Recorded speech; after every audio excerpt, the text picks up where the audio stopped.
네, 지난주 금요일 미국 증시의 흐름이 그닥 좋지는 못했습니다. 특히 이제 기술주들의 하락이 오늘 국내 증시에 또 어떻게 연결될까 좀 우려가 더 큰데요. 오늘장 모닝을 통해서 강재원 운용력의 인사이트를 빌려보도록 하겠습니다. 운용님 안녕하세요. 네, 안녕하십니까? 네. 자, 우선 앞서 말씀드렸던 대로 나스닥의 분위기가 안 좋았습니다. 오늘 첫 번째로 나스닥부터 봐주실 텐데요. 어떻게 네. 좀 체크를 해봐야 될까요? 미증시가 금요일날 혼조세로 마감이 되었습니다. 그렇습니다. 다우지수는 소폭 상승 반면에 이제 나스닥 중심의 기술주가 1%대 중반의 하락으로 마감이 되는 모습이었죠. 네.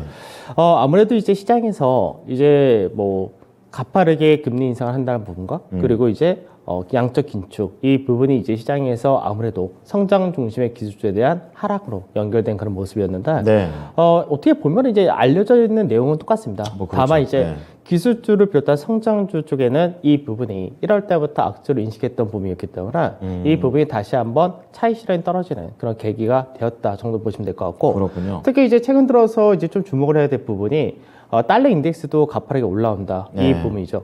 그래서 사실 달러 인덱스 같은 경우는 이제 앞전에 3월달에 연준에서 금리 인상 한다란 말이 있었다가 그 실제로 이제 금리 인상을 하고 네. 그러고 나서 달러 인덱스 조금 꺾이는 모습이 살짝 보여줬었는데 그쵸. 이제 최근 들어서 다시금 강세가 좀 두드러진다 이렇게 되다 보니까 네. 이 부분이 이제 기술주 중심으로 차익 실현이 좀 떨어졌다 이렇게 봐야 되겠죠. 네, 또 준비해 주신 차트를 좀 보면서 얘기를 좀 해보도록 하겠습니다.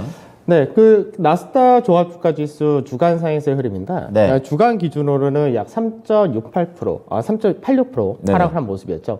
그래서 제가 이제 지난주 금요일 날 성장 ETF와 가치 ETF 비교를 좀 해드렸습니다. 그렇습니다. 예. 성장 ETF 쪽에서가 이제 3.31% 하락한 모습을 보여줬다 되면서 거의 비슷한 양상을 보여줬다 됩니다. 그러네요. 그래서 이제 나스닥의 주간 차트와 그리고 성장 ETF의 주간 차트의 흐름을 보게 되면 거의 비슷합니다. 똑같은 차트 같아요. 거의 비슷한데 이제 여기서 이제 나스닥 같은 경우는 전체 이제 시장에서 이 작년에 이제 작년 말 고가를 만들었을 때 말고 네. 이제 작년 11월 달 뭐 이럴 때의 고가 자리 때 그리고 이번에 1월 달에 저가 라인 여기 딱 중간 마디다라고 했던 자리가 네. 13,700포인트인데 이 라인대 정도에서 마감이 되었다 이렇게 볼 수 있겠죠. 그렇군요. 그래서 사실 어떻게 보면은 2주 동안의 상승을 가파르게 하고 2주 동안의 조정을 보였기 때문에 뭐 무난한 흐름이다 아직까지 이렇게 볼 수 있겠죠. 그럼 다시금 나스닥 지수가 좀 상승할 수 있는 쪽으로 보시는 겁니까? 제한적으로? 제한적으로는 상승을 할 수는 있는데 네. 이제 상승폭이 앞전만큼 가파르다 이런 관점보다는 네. 이제 여기서 약간 중립적인 구간에서 왔다 갔다 할 가능성이 좀 높다 되지 않을까 싶고,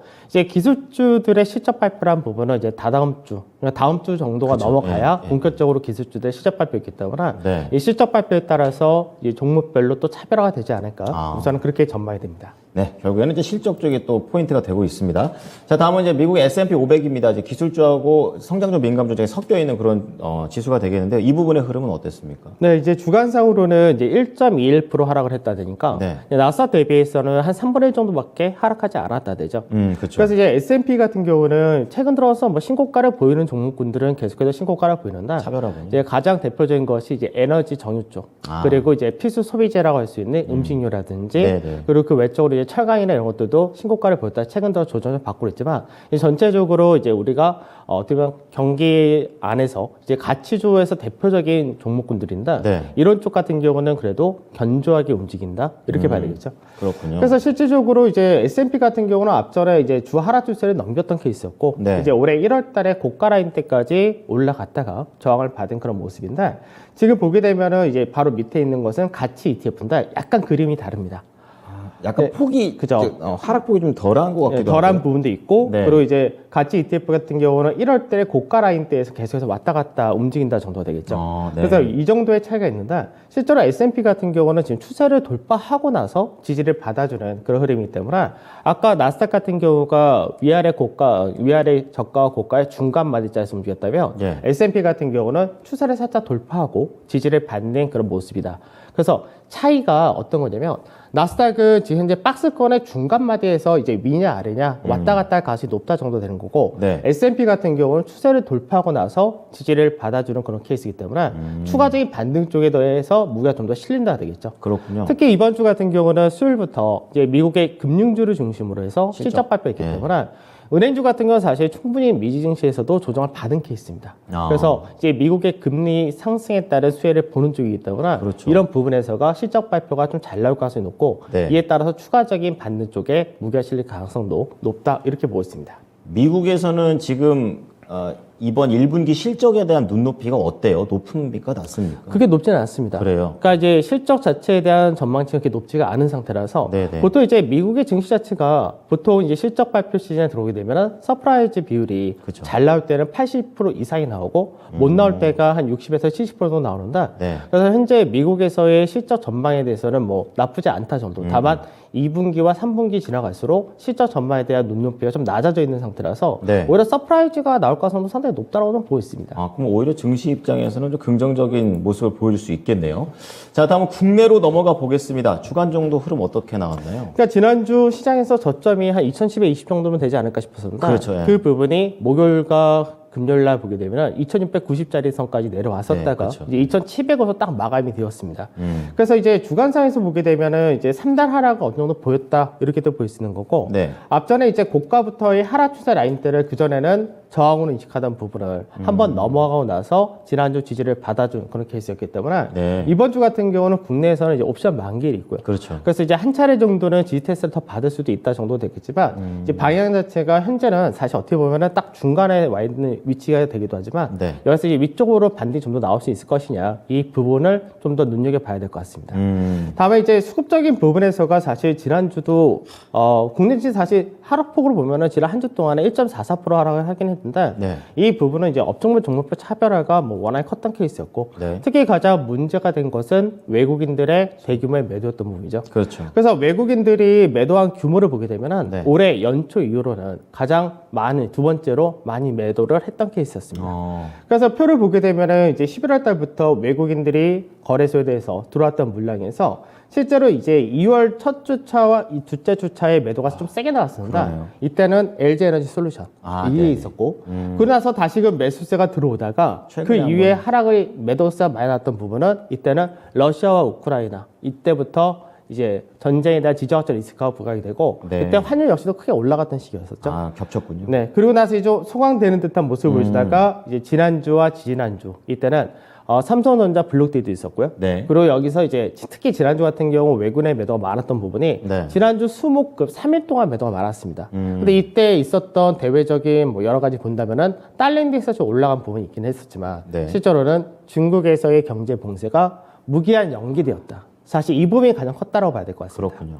그래서 아무래도 우리나라가 이제 수출 자체는 다변화가 되어 있습니다. 그렇죠. 뭐 중국이라든지 미국이라든지 유럽이라든지 다변화는 되어 있지만 실질적으로 중국에 대한 무역 규모 자체가 좀 크기 때문에 큰 손님이죠. 아무래도 이런 부분에서 중국에서 이제 경제 봉쇄가 무기한 연기가 되었다라는 부분이 불확실성 좀 더 자극했다 이렇게 봐야 될 것 같고 네. 그 부분에 따른 매도 물량이 좀 컸다 정도. 그러다 보니까 결국 이제 작년 11월 달부터 들어왔던 외국인 물량은 이제 다 소진이 되었다 이렇게 볼 수 있는 거죠.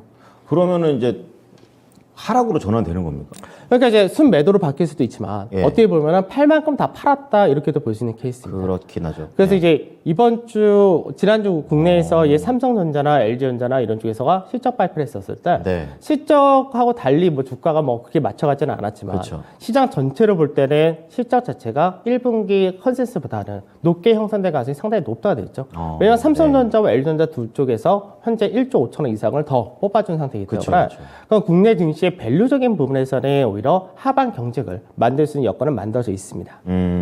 계속해서 이제 바닥이 탄탄하다라는 얘기를 쭉 해주시고 계십니다. 자, 그렇다면 코스닥으로 넘어가 보겠습니다. 이쪽 분위기는 좀 어떻습니까? 코스닥은 사실 지금 시가총액 1위 종목이 에코프리미엄이고 예. 그 다음에 이제 2위가 세트로 헬스케어. 바뀌었죠. 네, 그 다음에 바로 3위가 이제 LNF 이렇게 네. 들어가 있기 때문에 결국 이제 코스닥은 상승이라는 부분을 대부분을 이제 일부 엔터주라든지 이런 것들도 나타내주긴 했었지만 사실 2차 전지가 다 만들어줬다 해도 과언이 아닌 그런 케이스가 되겠죠. 시장이 좀 바뀌었죠. 네. 그래서 이제 코스닥 같은 경우 수급적인 부분에서는 사실 뭐 외국인의 매수가 뭐 많거나 나가거나 하는 부분은 거의 없습니다. 그러니까 외국인들 자체가 지금 현재 코스닥 시장에서 뭐 대규모로 사거나 판 것도 없었기 때문에 네. 큰 변동 없는다. 종목별로 움직이는 부분이 아무래도 시총이 높은 에코프로비엔 이런 쪽에서가 상승폭을 크게 뽑아줬었기 때문에 네. 이 부분이 코스닥에 대한 강세를 좀 더 높여줬었다. 이렇게 봐야 되겠죠. 그래서 실제로 지난주 코스닥 같은 경우도 뭐 하락폭은 비슷했다 되긴 하는데 가장 큰 매물대다 할 수 있는 자리대가 위아래 박스의 딱 중간마디. 어떻게 보면 나스닥과 비슷하죠. 아, 그러네요. 나스닥 같은 경우도 위아래 박스 딱 중간에서 현재는 방향성을 왔다 찾는 갔다 거고. 이렇게 예. 하고 있는데 이제 코스닥도 거의 비슷한 양상이다 이렇게 볼 수 있습니다. 그래서 코스닥 같은 경우도 현재 950포인트 전후 자리를 고가로 인식했기 때문에 네. 이제 코스닥 같은 경우 앞전에 중요했던 자리 중에 하나가 915포인트였죠. 그래서 915에서 950이라는 자리대에서 이제 매물 소화하는 과정을 보여줄 것이냐 아마 이 정도가 되지 않을까 싶습니다. 네. 자, 코스피와 코스닥의 흐름을 좀 봤습니다. 지금 이제 업종별 흐름 보겠는데요. 최근에 뭐 업종이 하락한 업종이 더 많아가지고 어떤 부분을 봐야 될지 투자할 때가 더 확실하게 보이는 것 같기도 하고요. 어떻습니까? 지금 시장에서 이제 이슈에 따라서 사실 많이 움직이죠. 그렇죠. 그러니까 시장 자체가 지금 어닝 시즌에 이제 들어왔다는 부분에서 네. 실적에 대한 전망치 자체가 좋은 기업들은 일부 강세가 그대로 이어집니다. 다만 이 부분이 업종으로 움직이는 것이 아니라 종목으로 움직인다는 거죠. 그럼 잘 골라야겠네요. 그러니까 이제 시장 자체가 종목별로 움직인다는 얘기는 그만큼 시장에서 이슈와 그리고 실적에서 좀 더 좋은 종목, 옥석 가리기 더 해야 된다는 이야기가 되는 거기도 하고. 그렇게 뽑아야 되는 거죠. 예, 그리고 아무래도 최근 들어서 뭐 쌍용차 이슈라든지 이런 부분은 사실 증시 자체는 굉장히 부정적인데, 네, 네. 쌍용차 같은 이런 이슈가 부각이 될 때마다 사실 뭐 굉장히 급등량이 많이 나타나기도 하죠. 맞아요. 그래서 이런 부분은 어떻게 보면 시세 차익을 노린 단기 매매이긴 한데, 이게 증시 자체로 사실 좋은 건 아니니까. 그렇죠. 그래서 이제 이런 부분에서는 이제 영향이 좀 있는데, 가장 중요한 거는 결국 수급적인 부분이 얼마큼 개선되느냐입니다. 그래서 현재는 외국인의 매도라는 부분도 있었지만 기관에서도 프로그램 매도라는 이런 것들이 다 나타났기 때문에 네. 그런 부분에서 악재가 좀 수급적인 악화가 여전히 이어진다고 보셔야 될 것 같고 그렇군요. 전체적으로 보게 되면은 거래소 같은 경우는 1.4% 정도 하락했고 네. 코스닥이 0.6%, 대형 쪽에서가 1.6% 하락했죠. 그러네요. 그러니까 대형 쪽에서가 이제 하락이 더 컸다는 얘기는 그만큼 수급적인 악화가 더 심했다라고 보셔야 될 것 같습니다. 네. 근데 중소형 같은 경우는 사실 그다지 하락폭이 크지 않았던 케이스였고요. 그래서 전체적으로 볼 때는 이제 철강 업종이 가장 통신이 가장 강했고 통신 같은 게 요즘 계속해서 부각이 되고 있죠. 이게 방어주인가요? 방어주라는 성격과 그 실적 대비해서 너무나 저평가다. 이게 굉장히 좀 많이 부각이 되어 있고 수급적인 부분에서도 사실 외국인의 매수가 가장 강한 쪽 중에 하나가 바로 통신입니다. 그래서 통신의 강세, 그다음에 철강에서는 사실 지난주 KG그룹에서 네. 쌍용차 인수에 대해서 언급을 하면서 KG 동부제철 이쪽에서가 워낙 급등을 했기 때문에 그랬군요. 그 부분이 철강 업종 지수 좀 끌고 올라간 케이스였고 그다음에 이제 조선 같은 경우는 여전히 현대중공업이 강합니다. 네. 그래서 그러니까 조선주 내에서도 다른 조선주들이 다 같이 올라간 것이 아니라 현대중공업만 강세를 띠는 그런 모습을 보여준다는 앞서 점. 말씀해 주신 거는 같네요. 예. 그래서 이제 조선주 그것도 내용이 다 있죠. 왜냐하면 이제 현대중공업 같은 경우는 신규 상장했었기 때문에 외국인들의 지분 자체가 굉장히 작습니다. 그러다 보니까 글로벌 1위 조선사라는 타이틀도 갖고 있고 네. 성과도 올라가고 있고 업황 자체가 좋아지니까 현대중공업 같은 경우는 이제 앞전에 상장하고 나서 6개월이라는 시간이 지나면서 이제 보호예수 물량이 계속해서 나오는데 네. 그 물량을 외인들이 받아가고 있는 거죠. 그렇군요. 그래서 이게 업종 내에서도 종목별로 이런 수급의 차이가 다 나타나고 있습니다. 그렇군요. 그 다음에 강세띄었던 것은 이제 음식료 되겠는데, 음식료 같은 경우는 뭐 나중에, 네. 이제 인플레이션에 대한 우려가 좀 완화된다. 이렇게 되면은 그때는 가격 인상에 대한 효과를 볼 수 있다. 이 부분도 좀 있는데, 최근 들어서는 사실, 삼양식품 같은 라면 업종과 그 음식료, 그러니까 음료 쪽, 롯데칠성이라든지 이런 쪽에서 좀 강세 띈 부분이 네. 음식료 업종 전체적으로 소폭 강세를 만들어줬다. 다만 이쪽도 여전히 종목별로 좀 나눠지는 그런 흐름을 보여준다 되겠죠. 반면에 이제 하락이 셌다 같은 쪽은 이제 서비스 업종이 가장 하락이 강했는데 서비스 쪽이요. 이제 서비스 쪽에서는 이제 이렇게 봐야 되겠죠. 예. 서비스에서 가장 시가총액이 높은 쪽이 네이버와 카카오 이 두 군데인데 네. 이제 카카오 같은 경우는 이제 저점을 만들고 이제 어느 정도 길적 반등이 마무리되었다 이런 측면도 있고 네. 아무래도 미국 내에서 이제 본격적으로 양적 긴축이라든지 빅스텝 이 부분이 다시 언급이 되다 보니까 또 압박이죠. 또 그 부분이 성장주에서 시총이 높은 네이버라든지 카카오 이런 쪽에 대해서 차익실이 또 강하게 나타났다 이렇게 봐야 되겠죠. 네. 그 다음에 뭐 은행 쪽에서도 하락이 컸다라고 보이지만 사실 은행 쪽에서 하락이 큰 부분은 카카오뱅크 이쪽에서 좀 하락이 컸던 거죠. 그럼 약간 외국인가요? 네. 그래서 이제 시장에서 지금 보게 되면은 이제 업종 전체적으로 하락한 부분은 이제 프로그램 매도라든지 네. 외국인들의 매도 영향도 있었지만 실제로는 이제 각 업종 내에서 좀 굵직한 종목군들의 상승과 하락이라는 부분이 업종 전반적인 지수에 영향을 미치는 흐름을 보여줬다가 됩니다. 그럼 여기에서 지금 저는 이 시총 크기로 봤을 때는 대형주가 계속 부진하니까 차라리 지금 시절에는 종목을 잘 골라서 중소형 종목 중에서 잘 골라서 시장 대응하는 게 더 유리한 겁니까? 그러니까 지금 현재까지의 흐름을 보게 되면은 네. 중소형을 잘 고르는 게 낫다가 현재까지 흐름인 거죠. 네, 네. 그래서 사실 요즘 들어서 시장에서 굉장히 이제 많은 이야기들이 나오는 부분이 뭐 경기 침체 가능성도 이야기가 나오고 있고 네. 그리고 이제 시장에서 국내 증시가 안 되는 이유에 대해서도 말이 굉장히 많습니다. 맞아요. 네. 그래서 국내 증시가 나중에 어떻게 될 것이다라는 얘기도 굉장히 많고. 근데 이제 국내 증시에서 이제 앞서도 얘기했지만 삼성전자가 우선은 반등을 한번 해주는 과정이 굉장히 중요하다는 부분은 거의 변동이 없습니다. 네. 왜냐면 삼성전자가 국내 증시에서 차지하는 비중이 워낙 그렇죠. 높은 것도 있고요.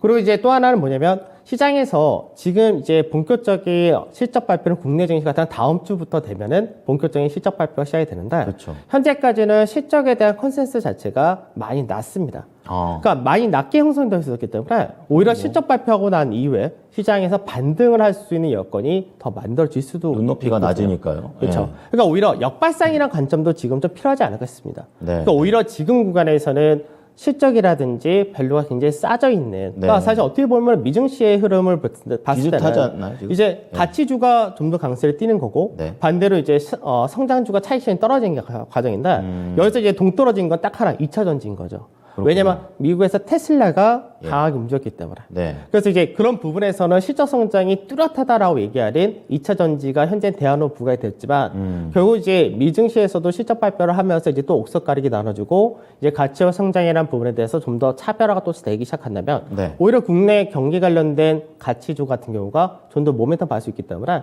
오히려 지금 시장에서는 너무 조급하게 움직인다 해봤자 사실 잘 안 나오거든요. 그렇죠. 그러니까 차라리 이럴 때는 밑에서 저평가된 거를 사가지고 나중에 실적이 1분기가 받아 2분기부터 좋아진다는 쪽으로 베팅하면서 움직이는 것도 괜찮을 것 같습니다. 네. 그냥 그 단타로만 계속 움직이는 이런 시장, 이 속에서 같이 휩쓸리는 그런 방법도 있겠죠. 그래서 그게 뭐 나쁘다는 얘기는 안 하고요. 오히려 이렇게 묵직하게 종목을 잡고 천천히 올라가는 이런 전략도 있으니까 두 가지를 전부 다 고려하시면서 시장 대응하시면 좋을 것 같습니다. 자, 다음은 yes or no 좀 체크해 보겠습니다. yes or no는 아니고 종목으로 하는 거고요. 그러니까 이제 아까 서비스 업종이 하락이 가장 인터넷 컸다 서비스 쪽이요? 했는데, 인터넷 서비스가 가장 하락이 컸다 했었는데 이제 카카오 같은 경우는 한번 이제 짚어드리는 관점인데 네네. 앞서 이제 카카오가 이제 바닥을 만들었다가 됐을 때는 이제 83,000원 전후였었죠.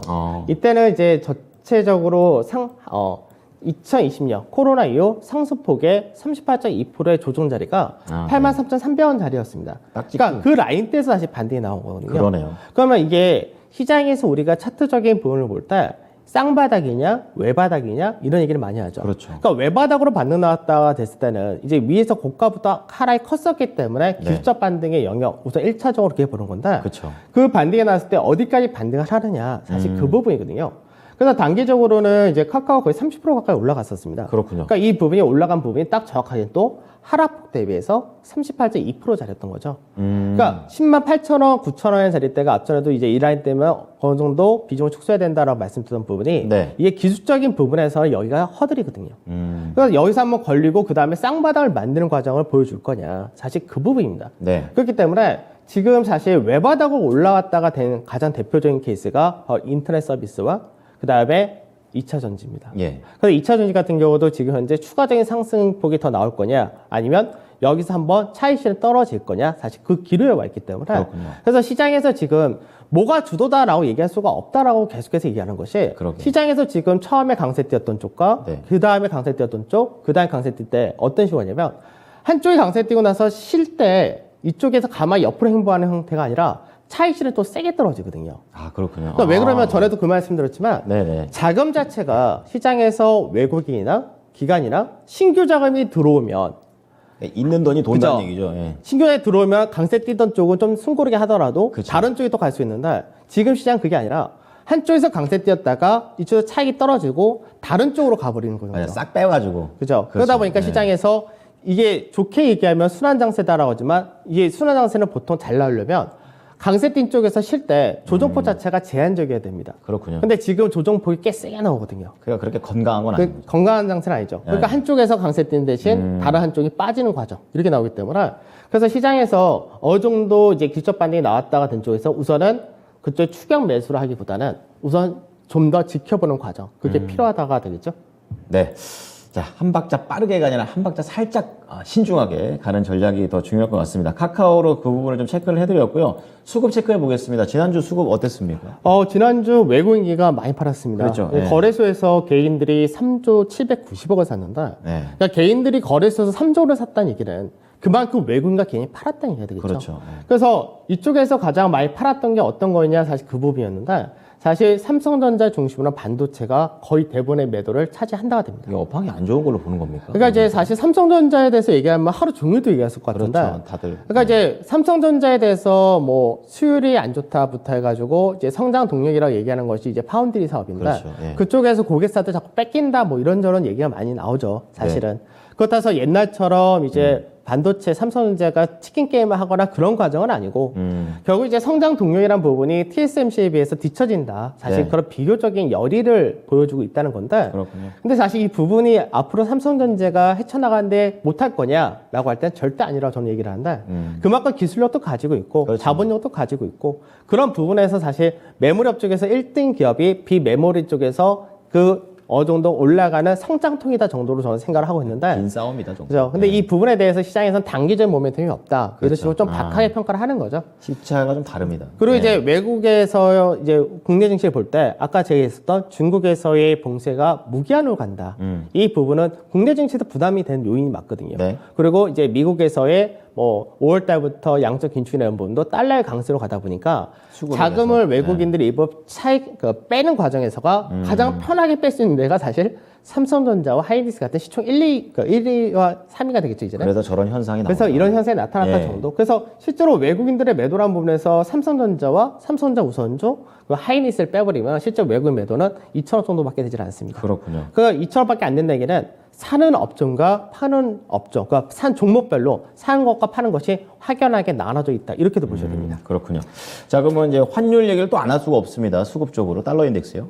그래서 이제 시장에서는 지금 달러의 강세라는 부분을 잘 생각해야 되는데, 네. 아까도 제가 그 얘기했는데, 처음에 달러가 강세를 보이다가 나중에 어느 정도 꺾였었단 말이죠. 네. 근데 이 부분이 강세로 다시 갔던 부분이 전쟁이 일어나면서 그렇죠. 지정학적 리스크가 달러에 대한 안전자산 선호도가 높아졌고, 네. 이제 지난주 같은 경우는 이제 그나마 이제 비둘기파라고 얘기하는 연준 부의장 같은 경우가 매파 성향을 또 강하게 얘기하다 그래가 또 보니까 흔들리고, 예. 이 부분이 또 한 번 움직였다 정도겠죠. 네. 그러다 보니까 지금 현재 달러 인덱스가 올라온 가격대가 거의 100선이라는 자리대를 장중에 한번 건드렸었습니다. 그러네요. 그러니까 이제 이 가격대 보면은 이제 앞전처럼 뭐 더 올라갈 수 있다라고 생각할 수 있는데 지금 정도면 사실 어느 정도 올라갈 만큼 올라온 거죠. 그러니까 이제 시장에서 항상 우리가 좀 주의를 해야 될 부분 중에 하나가 뭐냐면 계속해서 하락한다가 되면은 사람들이 공포에 젖어가지고 그렇죠. 더 빠진다 하는데 어느 순간 그게 바닥으로서 연결이 되기도 하고요. 네. 반대로 더 간다 했던 부분이 그게 고가돼서 꺾이기도 하듯이 네. 어느 정도 달러 인덱스도 꾸준하게 계속해서 강세로 갈 수 있는 구조는 아닙니다. 그러니까 어느 정도 선에 왔다 하면은 이제 슬슬 또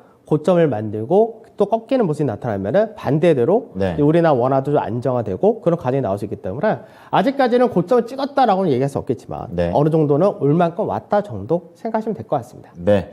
그렇죠. 골이 깊은 만큼 뭐 많이 올라간다 이런 얘기가 있는 것처럼 또 많이 올라간 만큼 또 지금은 또 내릴 무렵이 좀 되었다. 이런 정도로 좀 더 큰 시각에서 바라볼 필요가 있겠습니다. 자, 오늘 4월 2주차입니다. 이벤트하고 좀 전략 좀 체크해 보면. 이번 주 중요한 거는 이제 크게 볼 때는 이제 화요일 날 미국에서의 이제 소비자 물가 지수 발표했습니다. 그렇습니다. 그래서 소비자 물가 지수는 이제 실질적으로 전년의 기저효과 같은 걸 다 감안한다면은 예. 이제 5월 달 발표되는 4월 달 소비자 물가 지수부터는 꺾인다가 이제 시장에서 전망이 다 되어 그 있는데 시나리오군요. 예. 이제 3월 달 것까지는 아무래도 높게 나올 수밖에 없겠죠. 왜냐면 이 기간 동안이 이제 우크라이나 전쟁 이슈로 인해서 유가가 장중에 뭐 120불로 넘어가기도 했었고 이런 과정이 있었던 시기라서 이때가 이제 고가를 찍을 거 보이는데 시장에서 이 부분을 어떻게 해석하느냐 봅니다. 그래서 시장에서 이거를 고가를 찍었고 앞으로 인플레이션의 우려가 좀 완화될 거다라고 해석을 할 건지 아니면 이번에도 전월 대비해서 어마어마하게 높아졌으니까 여전히 시장은 더 빠르게 긴축할 수밖에 없다. 이런 식으로 몰고 갈 건지. 해석을 봐야겠네. 그래서 해석이 이제 선발한 거냐 아니냐 이 차이가 좀 있을 거고요. 어떤 그다음에 이제 미국에서 이제 어닝 시즌이 들어간다는 부분. 은행주죠. 그리고 이제 우리나라 같은 경우 목요일날 옵션 만기일이 있다. 네. 그리고 금토일가 있는데 금토일에서 뭐 그렇게 크게 나타날 거 없을 것 같습니다. 그렇군요.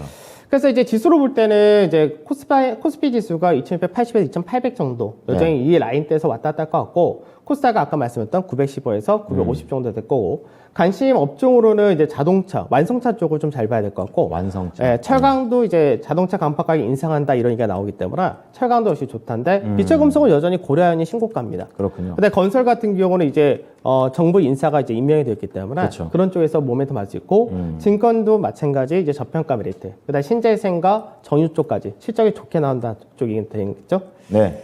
자, 그럼 종목으로 넘어가 보겠습니다. 마지막 어떤 종목인가요? 두산 바켓입니다. 기계 쪽으로. 두산 바켓 네. 같은 경우는 이제 미국의 주택 시장에서 거의 매출의 70% 정도 나타내주고 있기 때문에 글로벌한 기업이죠. 결국 이제 미국의 경기가 여전히 좋다는 부분에서는 네. 실적의 안정성을 가지고 있다는 거고, 나중에 결국 미국에서 인프라 투자 법안 또 통과를 시키겠죠. 그렇겠죠. 아직까지 통과 못했던 부분에 대해서는. 네. 그리고 이제 나중에 이제 또 우크라이나 지역을 복구하게 될 경우는 이제 유럽 체코의 공장을 가지고 있기 때문에 쓸일 많네요. 그런 부분에서가 이제 복구 수혜를 가질 수 있다는 것과 우크라이나와 러시아의 휴전이 언제 될지 아직 모르겠지만 네. 이 부분이 나타난다가 됐을 경우는 모멘텀을 봐줄 수 있다 됩니다. 네, 차트 그래서 두산 인프라코어 같은 경우 지금 작년 고가 만들고 계속해서 하락세를 보이다가 네. 추세를 넘어가는 자리에 딱 들어온 거죠. 아, 그러네요. 그래서 박스권의 중간 마디가 되기도 하는데 네.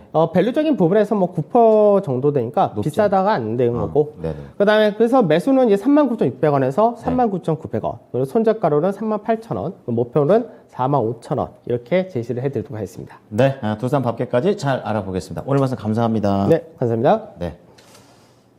자, 토마토 투자자문 강제원 운용력과 오늘장 모닝 진행을 해봤습니다. 쭉 들어보니까 이제 차별화 장세가 이어질 것이다라는 내용이 나오게 되면서 완성차, 철강, 그리고 또 신정부와 관련해서는 건설에 대한 모멘텀 계속 갈 것 같고요. 이 증권과 신재생, 정유 쪽까지 함께 보시면서 오늘 시장 대응 함께 해보시기 바랍니다.